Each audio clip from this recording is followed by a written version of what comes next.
Hey everyone, कैसे हैं आप सभी। I hope you will be better. आज की इस वीडियो के अंदर हम डिस्कस करेंगे सेकेंड राउंड काउंसलिंग कब होगी, कितने से कम नंबर वालों को कॉलेज थर्ड राउंड के अंदर मिलेगा, कितने से ऊपर वालों को सेकेंड राउंड में मिल जाएगा, कट ऑफ क्या रहने वाली है, किन किन स्टूडेंट्स को फर्स्ट राउंड काउंसलिंग के अंदर कॉलेज मिल गई है, सेकेंड राउंड की कट ऑफ क्या रहने वाली है, आज की इस वीडियो के अंदर हम डिस्कस करेंगे। मैंने आप लोगों को पिछली वीडियो में बताया है कि हमने 25 नंबर पर प्राइवेट कॉलेज, 36 नंबर पर गवर्नमेंट कॉलेज, लास्ट ये नंबर पर हमने कॉलेज दिलवाई है। तो अगर आप भी हमसे काउंसलिंग करवाना चाहते हैं तो उसका प्रोसीजर क्या है मैं आज की इस वीडियो के अंदर बताऊंगा। तो सबसे पहले अगर आप हमसे काउंसलिंग करवाना चाहते हैं, बहुत सारे स्टूडेंट ऐसे हैं वो बोलते हैं कि सर हमें आपसे काउंसलिंग करवानी है, उसका प्रोसीजर क्या है। तो मैं बता देता हूं, ये हमारे व्हाट्सएप नंबर है, यहां पर आप लोग देख सकते हैं 9828306559 है ना। ये हमारे व्हाट्सएप नंबर है। अगर किसी भी स्टूडेंट्स को काउंसलिंग करवानी है तो आप इस नंबर पर व्हाट्सएप पर मैसेज कर सकते हैं। 500 रुपये चार्ज है काउंसलिंग करने का। इसमें आप लोगों का हम देखो सेकंड और थर्ड दोनों राउंड की काउंसलिंग कर देंगे, ठीक है ना,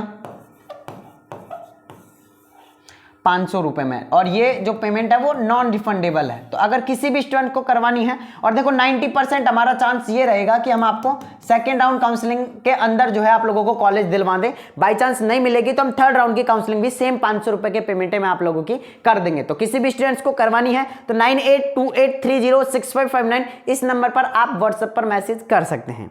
अब हम बात करते हैं आप लोगों से कि सेकेंड राउंड काउंसलिंग में कौन कौन पार्टिसिपेट कर सकता है, काउंसलिंग कब स्टार्ट होगी। तो सबसे पहला जो आप लोगों का क्वेश्चन है वो ये है कि भैया सेकेंड राउंड काउंसलिंग कब स्टार्ट होगी। तो सुनो, सेकेंड राउंड काउंसलिंग स्टार्ट होगी आप लोगों की 12 नवंबर के बाद में। क्यों? क्योंकि 12 नवंबर फर्स्ट राउंड काउंसलिंग में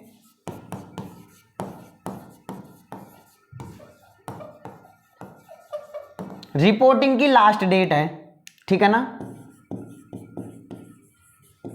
रिपोर्टिंग की लास्ट डेट है, ठीक है। तो 12 तारीख क्या है, रिपोर्टिंग की लास्ट डेट है। बट अब एक बात और सुनो कि अगर 12 तारीख तक सीटें जो हैं जितनी फिल होनी चाहिए, अगर उतनी सीटें फिल नहीं होती हैं तो क्या होगा भैया, तो आप लोगों की जो रिपोर्टिंग की जो डेट है उसको भी बढ़ा दिया जाएगा, यानी एक्सटेंड किया जाएगा।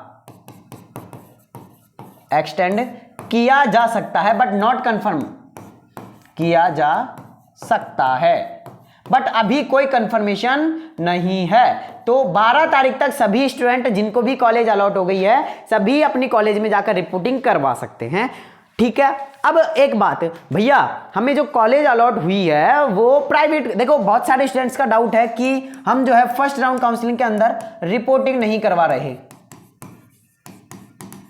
रिपोर्टिंग नहीं करवा रहे, तो हमें कब मौका मिलेगा भैया। तो देखो जो फर्स्ट राउंड काउंसलिंग के अंदर या तो जिनको कॉलेज नहीं मिली है, देखो पहले ये सुन लो, रिपोर्टिंग नहीं करवा रहे, पहले ये मतलब जिनको फर्स्ट राउंड के अंदर कॉलेज मिल गई है ना, अब वो रिपोर्टिंग नहीं करवा रहे हैं। बाई चांस कॉलेज या तो खराब है, कॉलेज आपके पसंद नहीं आया, कॉलेज दूर है, कुछ भी ऐसी परिस्थिति है जिसमें कि आप कॉलेज के अंदर रिपोर्टिंग नहीं करवा रहे हैं, कॉलेज ज्वाइन नहीं कर रहे हैं। अब आप ये चाहते हैं कि हमें आगे पार्टिसिपेट करने का मौका मिले, तो वो कब मिलेगा, तो सुन लो ध्यान से। अगर आपने फर्स्ट राउंड के अंदर रिपोर्टिंग नहीं करवाई है, आपको मौका मिलेगा थर्ड राउंड काउंसलिंग के बाद में।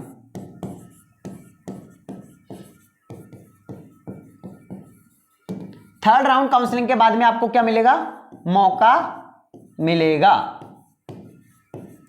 ठीक है। चलो ठीक है भैया, ये बात भी हो गई कि हमें फर्स्ट राउंड काउंसलिंग में अगर हम रिपोर्टिंग नहीं करवा रहे हैं तो हमें फोर्थ राउंड में मौका मिलेगा। अब देखो, अगर आप फर्स्ट राउंड काउंसलिंग में आपको कॉलेज अलॉट हो गई, आप ये चाहते हैं कि हम सेकंड राउंड में कॉलेज चेंज करवाना चाहते हैं, तो उसका क्या प्रोसीजर है जरा सुनो सभी ध्यान से सुनो। जिनको फर्स्ट राउंड में अलॉट हो गई और सेकंड राउंड में उन्हें कॉलेज चेंज करवाना है तो आपको रिपोर्टिंग करवानी पड़ेगी, रिपोर्टिंग करवानी पड़ेगी। अब भैया रिपोर्टिंग जब हम करवा रहे हैं तो फीस हमसे बहुत ज्यादा ले रहे हैं। अब मैं आप लोगों को एक चीज, अभी नेक्स्ट वीडियो आएगा जिसमें मैं बताऊंगा कि कौन कौन सी कॉलेज हैं जो बहुत ज्यादा फीसें ले रही हैं, उनका नाम भी मैं रखूंगा ना। तो सेंड कर देना उनको, जो जितने भी कॉलेजों का नाम लूंगा ना उसको सेंड कर देना ना, कि भाई सुधर जाओ, है ना। रिपोर्टिंग करवानी पड़ेगी आप लोगों को, रिपोर्टिंग आपने करवा ली। फीस ले रहे हैं 1,40,000, 1,50,000, और कई कॉलेज जयपुर की ऐसी हैं जो 2 लाख रुपए तक फीस ले रही हैं भाई, 2 लाख रुपए तक फीस ले रही हैं। अब तो भैया हमको प्राइवेट कॉलेज अलॉट हुई है, फर्स्ट राउंड में हमने गलती से कर दी, या फिर कोई ऐसा ई मित्र वाले के पास में गए जिसको नहीं पता था, उसने भर दी कॉलेज, अब हमें अलॉट हो गई, अब हम क्या करें। तो आप रिपोर्टिंग करवा लो, सेकेंड राउंड काउंसलिंग आप मेरे से करवा लो, मैं अच्छे से कॉलेज आप लोगों की फिल करूंगा, और आप जैसे बोलोगे उसके अकॉर्डिंग हम आप लोगों की कॉलेज फिल करेंगे। अगर आप ये बोलोगे कि आप आपके अकॉर्डिंग कर दो तो हम हमारे अकॉर्डिंग कर देंगे, ठीक है। अब देखो फर्स्ट राउंड में अगर आपको प्राइवेट कॉलेज अलॉट हो गए, आपके अच्छे नंबर थे, आप ये चाहते हैं कि हमें गवर्नमेंट कॉलेज की तरफ हम मूव करना चाहते हैं, तो अब आप यहां पर जैसे ही 1,40,000 रुपए की फीस दे रहे हैं, अब आपका क्या होगा, 1,40,000 रुपए की जो फीस है वो आप प्राइवेट कॉलेज के लिए दे रहे हैं, बट गवर्नमेंट कॉलेज आप लोगों को अलॉट होता है बाई चांस। अब आपने सेकेंड राउंड की आप लोगों ने क्या करवाई, काउंसलिंग करवाई, और सेकंड राउंड में आपको क्या हो गया, गवर्नमेंट कॉलेज अलॉट हो गया। ठीक है भैया, हमें गवर्नमेंट कॉलेज अलॉट हो गया। अब हमारी जो 1,40,000 जो फीस थी, 1,40,000 जो फीस थी उसका क्या, तो अगर आप SC से हैं, ST से हैं, या आप गर्ल्स हैं, तो आपकी फीस कितनी लगेगी, 21,000। अब तो 21,000 आपकी जो आप लोगों को गवर्नमेंट कॉलेज अलॉट हुई है उसमें ट्रांसफर हो जाएगी। बाकी की बची हुई फीस क्या होगा, क्या कॉलेज वाले रख लेंगे, नहीं, ऐसा बिल्कुल भी नहीं करना है, आप लोगों को भी ध्यान रखना है।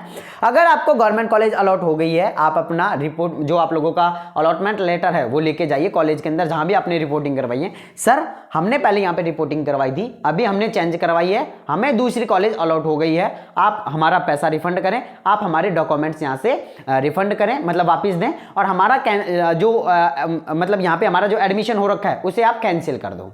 ये आप लोगों को करना है। बाई चांस कोई कॉलेज वाला अगर ऐसा नहीं करता है, आप शिकायत दर्ज कर सकते हैं डायरेक्ट RUHS में जाके कि सर हमने सेकेंड राउंड करवाया है, हमें ये वाली कॉलेज अलॉट हुई है, अब कॉलेज वाले जो है हमें फीस देने से इनकार कर रहे हैं, मना कर रहे हैं, हमारे डॉक्यूमेंट्स भी नहीं दे रहे हैं। अब मैं आपको एक चीज और बताना चाहूंगा, देखो फीस का तो है कि आप फीस तो कहीं से अरेंज कर लोगे, बट डॉक्यूमेंट्स कहां से अरेंज करोगे आप। बाई चांस फीस के लिए आप बाद में वो कर सकते हो, बट जब आप डॉक्यूमेंट्स आप लोगों के पास में नहीं होंगे, तो मैं थोड़ी सी एक सलाह दूंगा, बस इसका आपको गलत यूज नहीं करना है। आप लोगों के पास में अगर कोई मित्र वाला है उसके पास में कलर वाली प्रिंट है, तो आप आपके जितने भी ओरिजिनल डॉक्यूमेंट है सभी की कलर प्रिंट निकलवा लो, वो भी सेम आप लोगों के जो ओरिजिनल डॉक्यूमेंट होते हैं उनके जैसे लगते हैं। अब आप रिपोर्टिंग करवाने जा रहे हैं, तो रिपोर्टिंग के टाइम पे आप अपने डुप्लीकेट जो आप लोगों ने प्रिंट कलर वाली निकलवाई है वो आप उनको दे दें, और हाफ पेमेंट करें आप जिस कॉलेज में आप रिपोर्टिंग करवा रहे हैं उसमें, है ना। तो आपके ओरिजिनल डॉक्यूमेंट्स भी बचे रहेंगे और आपकी फीस भी आधी रहेगी। तो गवर्नमेंट कॉलेज अगर आपको अलॉट हो जाता है, तो आप 50,000 रुपए मान लेते हैं फीस दे रहे हैं, तो गवर्नमेंट कॉलेज आपको अलॉट हो जाता है, तो 21 तो वहां चला जाएगा, या फिर किसी OBC जनरल या और कोई बॉयज है अगर उसको जो है वो कॉलेज अलॉट हुआ है, तो 51,000 रुपए फीस रहती है आप लोगों की, तो वो डायरेक्टली वहां पे ट्रांसफर हो जाएगी। तो ये भी आप एक सलाह मान सकते हैं। और अगर किसी स्टूडेंट को ये लगता है कि सर हमें इससे काउंसलिंग नहीं होगी, आप हमारी काउंसलिंग करवा दो, तो हम उनकी काउंसलिंग करवा देंगे। मैंने प्रोसीजर आपको बताया है, आप लोग यहाँ पर देख सकते हैं। ये हमारा जो प्रोसीजर है वो ये है कि आप इस नंबर पर व्हाट्सएप पर मैसेज करके हमसे काउंसलिंग करवा सकते हैं। अब मैं बात कर लेता हूँ काउंसलिंग की, भी हमने सारी चीजें बात कर ली। अब मैं बात कर लेता हूँ कि कट ऑफ क्या रहने वाली है, आखिर जो आप लोगों की कट ऑफ है वो क्या रहने वाली है सेकेंड राउंड काउंसलिंग की। तो जिन स्टूडेंट्स के प्राइवेट और गवर्नमेंट की बात करता हूं, प्राइवेट एंड गवर्नमेंट, अगर आप यहां तक आए हैं वीडियो में तो फिर देख के जाओ। अगर प्राइवेट कॉलेज की मैं बात करूं तो किसी स्टूडेंट्स के अगर 25 प्लस नंबर हैं तो आप लोगों को बिल्कुल भी आस नहीं छोड़नी है, और मैं भी नहीं छोड़ रहा हूं, क्योंकि मैंने भी 25 नंबर पर प्राइवेट कॉलेज दिलवा दिया है। तो हम यही कोशिश करेंगे जिनके कम नंबर है बेचारे उनको भी कॉलेज मिल जाए, उनका भी सपना पूरा हो जाए नर्सिंग करने का, मेडिकल फील्ड में जाने का, है ना। तो जिनके भी कम नंबर है ना भाई, आस मत छोड़ो कभी किसी चीज से, मतलब अगर आप किसी चीज के पीछे पड़े हो ना तो पड़े रहो बस, है ना। ये मत करो कि यार कभी हार मानने की कोशिश मत करो। शुरू में ही अगर आप हार मान लेते हो ना तो फिर लास्ट तक उसका कोई नतीजा नहीं निकलता। लेकिन अगर आपने शुरू में ये सोच रहे हो अरे नंबर कम है तो क्या हुआ, ट्राई तो कर सकते हैं। बट बहुत सारे स्टूडेंट ऐसे थे जो अब मेरे से सेकंड राउंड की काउंसलिंग करवा रहे हैं, उनके अच्छे खासे नंबर थे, 35 नंबर थे, 40 नंबर थे, 45 नंबर थे, काउंसलिंग नहीं करवाई कि कॉलेज कहाँ मिलेगा। जब इस स्टूडेंट्स को उदाहरण देखा 25 पर कॉलेज मिल रहा भाई, तब जाके अब आ रहे हैं भैया हमने फर्स्ट काउंसलिंग नहीं करवाई है, हमें अब करवानी है सेकेंड राउंड। तो इनके कम नंबर नहीं थे क्या? आपसे भी कम नंबर थे इनके तो, बट बेचारे ने क्या किया? ट्राई किया। और मैं तो यही कहता हूं कि हर बार ट्राई करो, मतलब हर बार रिस्क लेके चलोगे ना, तो एक बार रिस्क लोगे आप फेल हो जाओगे, दूसरी बार रिस्क लोगे आप पास हो जाओगे। इसने बेचारे ने पहली बार रिस्क लिया, 25 नंबर पे काउंसलिंग करवा के मिल गया इनको कॉलेज। हाँ, अगर ये भी ये सोचते 25 नंबर है, नेक्स्ट ईयर हम प्रिपरेशन करेंगे, तो इनके भाग की दूसरी कॉलेज किसी और कॉलेज हो जाती। तो अपना भाग जरूर आजमाएं। बाकी अपन साइंस के स्टूडेंट है, ऐसा नहीं होना चाहिए। बाकी देखो सारी चीजें अपनी जगह होती है और अपनी जगह अपनी चीजें होती हैं, समझ रहे हो? नहीं समझ रहे हो तो कोई दिक्कत नहीं है, ठीक है। चलो हम बात करते हैं आप लोगों की। और एक चीज और मैं आप लोगों को कहना चाहूंगा लास्ट टाइम, जिन स्टूडेंट्स को फर्स्ट राउंड के अंदर कॉलेज अलॉट हो गया है, वो उन स्टूडेंट्स के लिए अभी हम जो है क्लासेज अपलोड करना शुरू करेंगे 15 तारीख बाद, 15 नवंबर बाद, है ना। 15 नवंबर बाद हम आप लोगों के लिए क्लास अपलोड करना स्टार्ट करेंगे और पूरा प्रोसीजर समझाएंगे, मतलब कॉलेज में जाने से लेकर और जब आप फर्स्ट सेमेस्टर के एग्जाम देने बैठेंगे ना, वहां तक का पूरा प्रोसीजर समझाऊंगा कि कैसे आप स्टार्ट करना है। और बिगिनर से हीरो लेवल तक मैं लेकर जाने वाला हूं, मतलब टॉप लेवल पर लेकर जाने वाला हूं। तो बने रहे हमारे साथ में, the science club Dausa YouTube channel से जुड़े रहो। आगे तक आप लोगों को सारी इंफॉर्मेशन मिलती रहेगी। अभी आप लोगों के जैसे एग्जाम होंगे ना, इंपॉर्टेंट क्वेश्चन भी मैं ही दूंगा आपको, है ना, और जो ऐसे कैसे पेपर में छपेंगे। तो बने रहो हमारे साथ में। जिन्होंने सब्सक्राइब नहीं किया सब्सक्राइब जरूर कर लेना। बाकी भाई गाइज मैं मिलता हूं आप लोगों से नेक्स्ट वीडियो में। जब तक के लिए जय हिंद, जय भारत, नमस्कार।